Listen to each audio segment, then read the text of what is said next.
കറക്കുറുപ്പിന്റെ പുതിയ എപ്പിസോഡിലേക്ക് സ്വാഗതം. മലയാളികളെല്ലാം നോക്കിയിരുന്ന അമ്മയുടെ ഇലക്ഷൻ കഴിഞ്ഞു, റിസൾട്ട് ഡിക്ലെയർ ചെയ്തിരിക്കുകയാണ്. മലയാള സിനിമാ രംഗത്തെ താരങ്ങളുടെ സംഘടനയാണ് അമ്മ.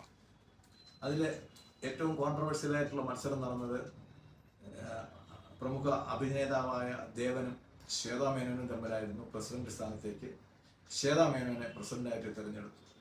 508 അംഗ കമ്മിറ്റിയിൽ 298 പേര് വോട്ട് ചെയ്തു. അതിൽ ശ്വേതാ മേനോൻ വിജയിച്ചു. ഏറ്റവും വലിയ രസകരമായ സംഭവം എന്ന് വെച്ച് കഴിഞ്ഞാൽ പൂർണ്ണമായിട്ടും വനിതകളുടെ ഒരു ആധിപത്യമാണ് ഈ ഇലക്ഷനിൽ സംഭവിച്ചിരിക്കുന്നത്.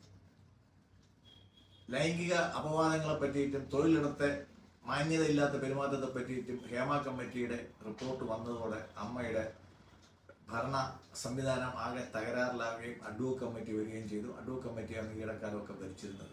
അപ്പം അന്ന് തൊട്ടേ ഉള്ള കോൺട്രവേഴ്സികളിൽ ഇങ്ങനെ പൊയ്ക്കൊണ്ടിരിക്കുമ്പോഴത്തേക്കാണ് ശ്വേതാ മേനോൻ പ്രസിഡന്റ് സ്ഥാനാർത്ഥിയായിട്ട് മത്സരിക്കുന്നത്. അവർക്കെതിരെ ലൈംഗിക ആരോപണങ്ങൾ ചേർന്ന കേസുകൾ പലയിടത്തും കൊണ്ടുകൊടുക്കുകയും അവരെ ഇകഴ്ത്താൻ വേണ്ടിയിട്ട് ശ്രമിച്ചത് തികച്ചും ഒരു വ്യക്തിഹത്യയായിരുന്നു. ആ വ്യക്തിഹത്യയെ അവർ ഗ്രഹണം കഴിഞ്ഞ സൂര്യനെ പോലെ അവർ തിളങ്ങി ആ അപവാദങ്ങളിൽ നിന്നൊക്കെ പുറത്തു വന്നു. അമ്മയുടെ അനിഷേധ്യ പ്രസിഡന്റായിട്ട്, ആദ്യത്തെ വനിതാ പ്രസിഡന്റും അനിഷേധ്യ പ്രസിഡന്റുമായിട്ട് തിരഞ്ഞെടുക്കപ്പെട്ടു. ഇത് അവരുടെ മോറൽ വിക്ടറിയാണ്. അവരെ എതിർക്കാൻ ശ്രമിച്ചവരെ, ഒറ്റപ്പെടുത്താൻ ശ്രമിച്ചവരെ ഒറ്റപ്പെടുത്തി അവർ വിജയിച്ചിരിക്കുന്നു. ജനറൽ സെക്രട്ടറിയായിട്ട് കുക്കു പരമേശ്വരനാണ് തിരഞ്ഞെടുക്കപ്പെട്ടത്. ജോയിന്റ് സെക്രട്ടറിയായിട്ട് അൻസിബ ഹസൻ നേരത്തെ തന്നെ എതിരില്ലാതെ തിരഞ്ഞെടുക്കപ്പെട്ടു. ട്രഷററായിട്ട് ഉണ്ണി ശിവപാലാണ് തിരഞ്ഞെടുക്കപ്പെട്ടത്.